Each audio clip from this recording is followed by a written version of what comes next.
Hello and welcome back to the Data Privacy Lawyer. My name is Funmi Owolabi and I'm the principal attorney at the firm. Today's review, we're going to be looking at a privacy notice. So it's a games company in the United States. I'm always very grateful when organizations leave where they're headquartered, because from a privacy perspective, it's really important to know a lot about the geography. Many of the notices that I've reviewed on this channel generally won't list the geographies that may be in scope. It's really useful to know what type of laws may be applicable. We know they're headquartered in Los Angeles at a minimum. Now, I have some nuance to state about them being located here. Just because an organization is located in a geography with a state privacy law doesn't even mean that they meet the thresholds associated with that law being something that they need to take into consideration. Now, let me explain. Every privacy law has a specific threshold that an organization has to meet before the law applies to them. For example, there are states in the United States that have a threshold of your business must process the personal data of 100,000 residents. Even if you are headquartered in that specific state, you have to meet that threshold first before the US state privacy law applies to you. If you are not processing the personal data of 100,000 residents, then that law doesn't apply to you. That's just an example. There might be other thresholds you have to meet, but generally, if you don't meet the threshold from a state perspective, then that law specifically is not going to apply to you. And I've mentioned this because Los Angeles is in California, and California does have US state privacy laws, the CCPA as amended by the CPRA. So there are state privacy laws that are associated with businesses, but there's a threshold that must be met. Now, that's on a state level. In the United States, privacy is fragmented, meaning there is no one comprehensive privacy legislation that dictates how businesses can process personal data. It is looked at by Privacy Counsel on 3 different levels generally. I will look at privacy laws from a state level, an industry level, and a federal level. Now, that's why it's always really important, and you'll see in lots of reviews that I've done, I always look at products and services, because that will give me some inclination on industry. And then on a federal level, I will look at the FTC Act, which is the general enforcer for businesses with respect to unfair and deceptive practices, which influence privacy. So on a federal level, there is some obligations that businesses have under the FTC Act Section 5, every business.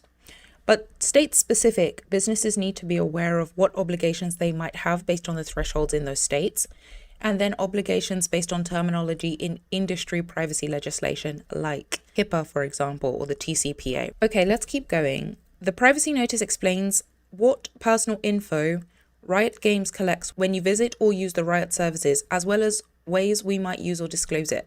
So I've talked about this in other reviews. Scope is really important. Scope influences the type of information collected. If you are not explicit about the scope, it could be inferred that your notice covers all of your processing activities, which may not be accurate. Businesses have processing activities associated with candidates that are applying for a job. If your notice doesn't restrict the scope, then it could be inferred that your notice covers every processing activity. And if you're not talking about identifiers related to candidates, but the scope isn't clear, it could be inferred that you're being deceptive. So I don't want to go too much into detail about that, but it's really important to address scope at the first instance. In addition to that, I really appreciate that this notice has the date it was last modified. Now, this is really important. I've talked about this severally in different reviews. The last date is important. One, specifically in the United States, because it's a requirement under some US state privacy laws. That's why it's important. The second reason it's important is because the data privacy laws change, as does your business. Let's say, for example, in 2022, you had one game that you offered to consumers. But then in 2023, your product team developed 3 additional games. Does the manner in which personal data is collected within all 4 games at this point, is it the same?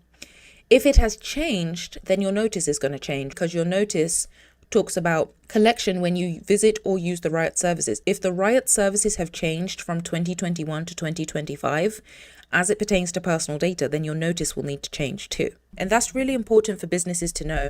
I'm always very intrigued when I see notices that either have no date or have a date that's more than 3 or 4 years old, because my first question is, Is it in fact that your services have not changed in the last 4 years? I find that relatively surprising given the interactions I have with businesses on a daily basis that are constantly, even on a monthly basis, changing or retuning or fine-tuning the services that they offer to their customers, because you've got to stay competitive. It may be that the product you offer has not changed in 4 years, however, the laws have.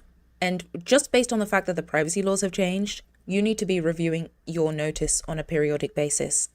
My general recommendation is on an annual basis, but my recommendation changes business to business because I need to know what your business is doing with personal data and the type of personal data that you're processing. If you're processing any special categories of personal data or you're processing sensitive, now the reason I've made the distinction is different geographies refer to these categories in a different manner, depends on the law. The law might say, hey, special categories of personal data are this, but in the United States, specifically with the influx of US state privacy legislation, there's far more definitions of what constitutes sensitive data on a state-by-state basis, and that's something that you need to understand as a business. These first couple sentences of the notice really matter, and there's different ways that you can fine-tune it, but at a minimum, you should have a scope and you should have the date if you process in the US. Now, if you process in other geographies, it's going to be different. I don't think I've encountered any businesses that are operating exclusively in just one country. Most of them are trying to offer their products and services on a global basis, thanks to globalization. Let's say, for example, you sell glasses. You don't have to restrict the selling of your glasses just to the United States. Maybe you want to sell the glasses to people in Germany that like them. If you're going to be selling glasses to residents in Germany, you need to look at what the data protection laws require you to adhere to in that geography, because you're not just restricted to US laws at that point. You're doing business internationally.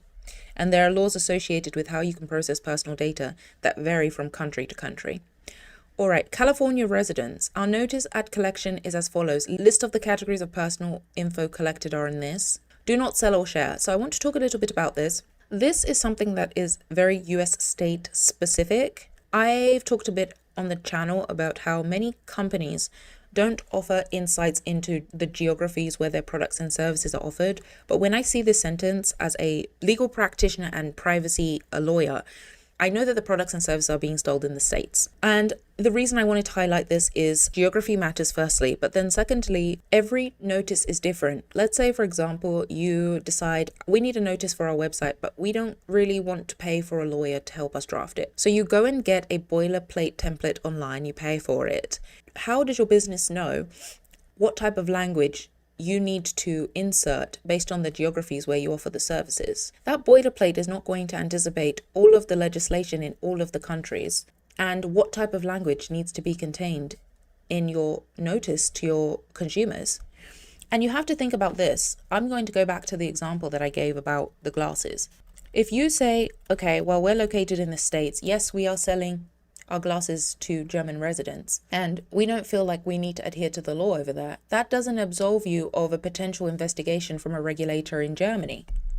Because once they get wind of the fact that you're processing personal data, the responsibility is then on you as a data controller to understand what the law even requires and adhere to it. So you don't absolve yourself of those responsibilities just because you're headquartered in one geography that's different to where your products and services are sold. Okay, I think this is also interesting. Please follow the applicable link for additional info if you live in Russia or Turkey. I've talked quite a lot actually on this video about geography, just because this particular entity has put a lot of emphasis into giving clues.